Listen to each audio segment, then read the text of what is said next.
سلام سلام كوراتن فتواتن تملكتنا نلمون كم تلمود بحدشن اوانا زخونه حبريتا حزنا ناباخم ابيلنا لنا نايلم زعبانا زخون حدا خلت سلسته غداي حزنا ينا مزينا زلنا اتي ناي فلماي زعبانا زخون مالتيو اذا بلصتي حفتنا زخونت تيك توكر ميري مالتيو كابز عالم بموت تفليالا تباهيلو انداتو غعلو زركب حبريتا يو انتا خوينا نزبل نجر بوزح سب مزرارب زعبا غيرو كابز ركب اب محورا ميديا مالتيو ጉዳይ ዚ ሓፍትና እንታይ ኮይና ያ ሞይታ ወይ ብምንታይ ምኽንያት ያ ሞይታ ንዝብልውን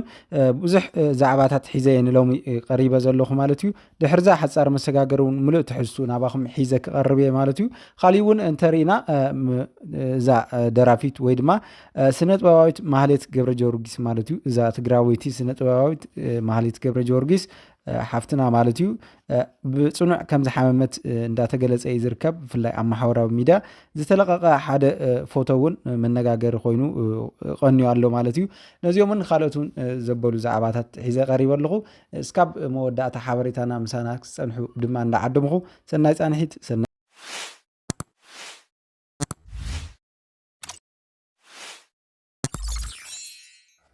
እሞ ክቡራት ተኸታተልቲ ኣብቲ ምእታይ ከምቲ ዝበልኩኩም ማለት እዩ ዝተፈላለዩ ሓበሬታ ኢና ንሎሚ ሒዝና ቀሪብና ዘለና ናይ ሎማዓንቲ ዛዕባና ብፍላይ ድማ ኣብ ሰለስተ መዓልቲ እዚ ውሽጢ ማለት እዩ ሰለስተ መዓልቲ ዝገበረ ሬሳ ሓንቲ ሓፍትና ኣብ ገዛ ውሽጢ ማለት እዩ ተረኺቡ ተባሂሉ መነጋገሪ ኮይኑ ካብ ዝርከብ ሓደ ዛዕባ እዩ ማለት እዩ እዛ ሓፍትና እዚኣ ተወላዲት ኤርትራዊት እንትትኸውን ብፍላይ ድማ ኣብ ጀርመን ሃገር ዝርከብ ኣዋልድ ሓትና ማለት እዩ ብጣዕሚ ከቢድ ብዙሕ ነገር እንዳገጠመን ከም ዝርከብ እዩ ዝፍለጥ ዘሎ ንሕዚ ግን ኣብ ገዛ ማለት እዩ ኣብ ውሽጢ ገዛ ዓርሳ ኣጥፍያ ሰለስተ መዓልታ ሬሳ ሽታ ፈጢሩ ኣብ ገዛ ዝተረኸበት ሓንቲ ሓፍትና ሒዘልኩም ክቐርብ ማለት እዩ እዛ ሓፍትና ብፍላይ ድማ በቲ ዝነበራ ናይ ጭንቀት ኩነታት እውን እንተኾነ ብዙሕ መሓዝታን ከምኡውን ዝተፈላለያ ዕረኽታን ይናገራ ከም ዝነበራ ከምዚ ይሕግዛ እውን ከም ዝነበራን ድሓር ግን እቲ ጭንቀት እንዳባእሳ ከም ዝኸደ እዛ ሓፍትና ድሓር ድማ ንባዕላ ሂወታ ክተጥፍእ ወይ ድማ ዓርሳ ክትቀትል እያ ክኢላ ዘላ ማለት እዩ እንታይ እዚ ምክንያት ዝብል ሰብ እውን ፖሊስ እውን እንተኾነ እንዳጠየቀ ካብ ዝፀንሖ ምክንያት ማለት እዩ ብዙሓት ሰባት ዝጨናነቕ ነይራያ ካባና ትርሕቕ ነይራያ ከምኡውን ምሳና ክትዛረብ ድሌት ኣይነበራን ንባዕላ ንውሽጣ ዘጨነቃ ነገር ነብሳ ዝበልዓ ነገር እውን ከም ዝነበረ እንዳሓበረ እዩ ፀኒሑ ማለት እዩ እቶም ገረባብቲ ነቶም ፖላይስ እንዳሓበሩሉ እዮም ፀኒሖም ማለት እዩ ክቡራት ተኸታተልቲ እና ነዚ ሓበሬታ እዚ እውን ፖሊስ ጀርመን ብፍላይ ሒዝዎ ኣብ ዝወፀ ሓዱሽ ሓበሬትኡ ማለት እዩ እዛ ሓፍትና እዚኣ ብምክንያት ጭንቀት ክኸውን ይኽእል እዩ ዓርሳ ክተጥፍእ ዝኻለትሉ ወይ ድማ ዝበፅሓ ዝነበረ በደላት ክህሊ ይኽእል እዩ ካብ ትምህርቲ ቤት ወይ ካብቲ እትሰርሐሉ ቦታ ሓበሬታ ሒዙ ይወፅኡ ዘሎ ማለት እዩ ፖሊስ ጀርመን ካሊእ እውን እንተሪእና እዛ ሓፍትና ብጣዕሚ ተፈታዊት ዝኾነት ዓርሳ ኣጥፍያ ኣብ ገዛኣ ዝተረኸበት ሓንቲ ቲክቶከር ኤርትራዊት ሓፍትና ብጣዕሚ ዘሕዝን ኮይኑ ዝተረኸበ ኣብዚ ናይ ሎማዓንቲ ኣብዚ ክልተ መዓልቲ ማለት እዩ ዘሎ ብጣዕሚ ዘሕዝን ዜና እዩ ነባሪት ሆላንድ እዛ ሓፍትና ኣብ ሆላንድ እትነብር ብፍላይ ድማ ብዙሓት ስራሕትታት ከም ስፖርትን ፊትነስ ቦዲ ማለት እዩ ከምኡውን ብዛዕባ ፅባቐን ከምኡውን ባህሊ ዓዳ ኣብ ምፍላጥ ብዙሕ ዓብዪ እጃም ዝነበራ ሓፍትና ቲክቶከር ሜሪ ማለት እዩ ካብዛ ዓለም ብሞት ተፈልያ ክብል ማዕኸናት ሓበሬታ ሶሻል ሚድያ እውን ፀውፅኦ እየን ዝርከባ እንዳተንተንኦ ማለት እዩ እንታይ ኮይና እዛ ሓፍትና ንዝብል ነገር ያው ብዙሕ ነገር ስራሕቲ ንፈልጣ እዛ ሓፍትና ምክንያታ ብዘይተፈለጠ ምክንያት ኣብ ገዛ ሬሳ ተሓኒቃ ከም ዝተረኸበት እዩ ዝሕበር ዘሎ ብፍላይ ድማ እዛ ሓፍትና እዚኣ ኣብ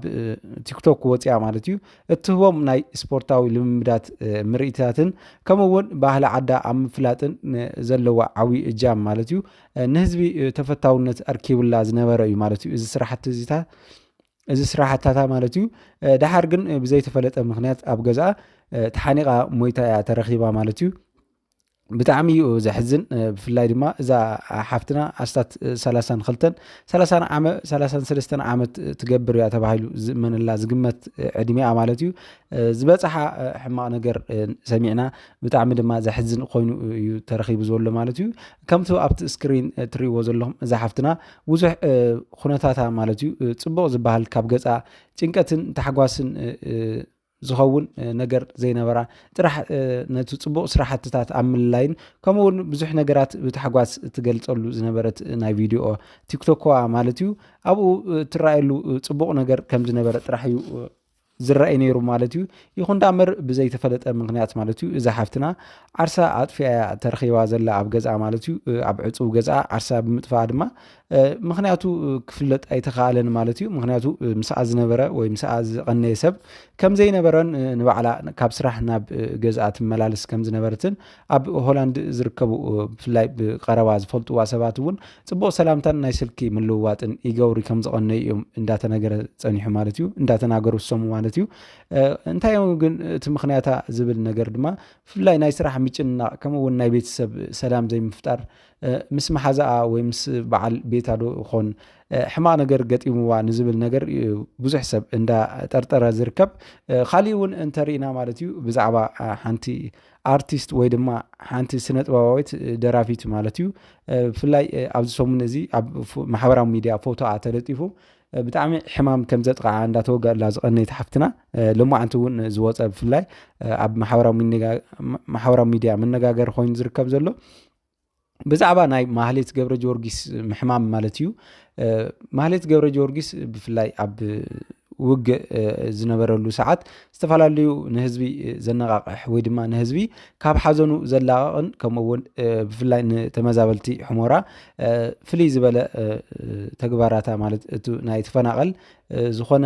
ተጋዳላይ ንዝብል ዘላዓለ ብፍላይ ድማ እቲ ናይ ተጋዳላይ ዝነበረ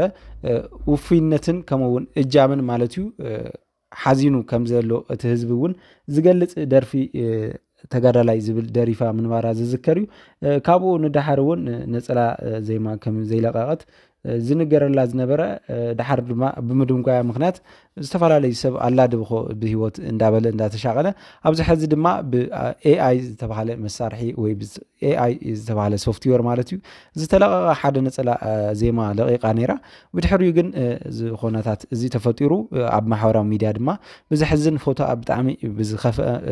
ወይ ድማ ሰውነታ ብዝወደእቶ ሰውነታ ብዝበልዓ ናይ ገጽታ ፎቶ ኣብ ማሕበራዊ ሚድያ እዩ ተለቂቁ ዝረአይ ዘሎ ከምቲ ኣብቲ ምስሊ ዝረኣኹሞ ማለት እዩ ክቡራት ተኸታተልቲ እዛ ሓፍትና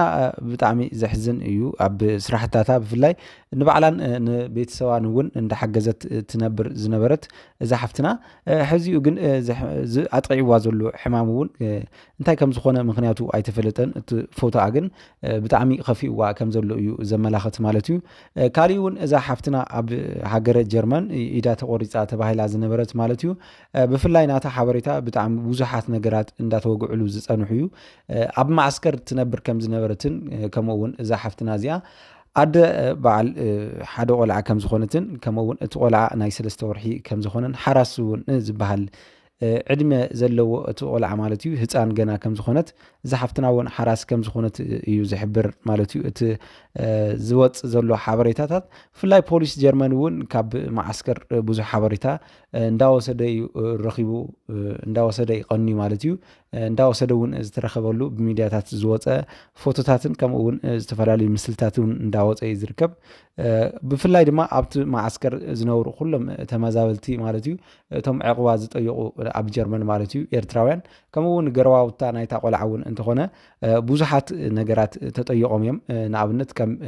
ብምንታይ ምክንያት ሞይታ ትኸውን ትኽእል ንዝብል ነገር እውን ብዙሕ ነገር እንዳተጠየቁ እዮም እቲ ረይሳኣ እውን ብፍላይ ድማ እቲ ቁርፃፅ ኢዳ ኣብ ፅርግያ ኣብ ጎደና ማለት እዩ ከም ዝተረኸበ እውን ዝጠቆመ ሰብ የለን ባዕሉ እቲ ፖሊሲ ማለት እዩ ካብ ካሊእ ፃዕዳ ወይ ካብ ጀርመናዊ ረኺብዎ ብፍላይ ድማ ጀርመናውያን እውን ነዚ ጉዳይ እዚ ቀቲሎማ ክኾኑ ይኽእሉ እዮም እንዳተባሃለ እውን እዩ ዝጥርጠር ዘሎ ምክንያቱ ብፍላይ ፃዕዱ ምስ ፀለምቲ ወይ ድማ ምስ ሓበሻ ዘለዎም ናይ ምትሓት ምርኣይ ስምዒት ማለት እዩ ብፍላይ እቲ ፈፀመ ገበን ፃዕዳ እንተኮይኑ ወይ ጀርመናዊ እንተኮይኑ ኩሉ ናብ ሓበሻ ወይ ናብ ፀሊም እዮም ከዘንብልዎ ዝደልዩ ብፍላይ ድማ እቲ መዋት እውን ዝፅለመሉ ኣጋጣሚታት ይረአዩ ማለት እዩ ኣብ ህንዲ ቀታሊ ዝተሓዘሉ ተቐታሊ ዝውቀሰሉ እውን ኣጋጣሚታት ንርኢና ማለት እዩ እዛ ሓፍትና ብፍላይ ብበዓል ቤታ እውን ዝብል ሕሜታታት እንዳተሓመየ ዝፀንሐ እንትኸውን ዝፍለጥ ነገር እዩ ይኹን ዳ እምበር እዚ ዘሎ ኩነታት ግን ፖሊስ ጀርመን ከምቲ ዘውፅኦ እንተኮይኑ ካብ መሓዙታን ካብ ካልኦትን ዝርከብ ዘሎ ሓበሬታታት ምንፁር ወይ ዝነፀረ ሓበሬታ ከም ዘይብሎም እዮም ፖላይስ ዝናገር ዘለው ካብ ምጥርጣር ዝሓለፈ እኹል ምፅራያቶም ድማ ከም ዝገብሩ እንዳሓበሩ እዮም ዝርከቡ ማለት እዩ። ክቡራት ተኸታተልቲ ብፍላይ ድማ ኣብቲ ማዓስከር ዝግበር ዘሎ ናይ ሕበ ዝዓይነቱ ሓበሬታ ኣብ ክንዲ ምሃብ ዝሕባእ ዘሎ ወግዕታት እውን ፖሊስ ጀርመን ብፍላይ ክፀልኦ ከም ዝፈተነ እዩ ከምኡ እውን ሸለል ክብሎ ከም ዝፈተንን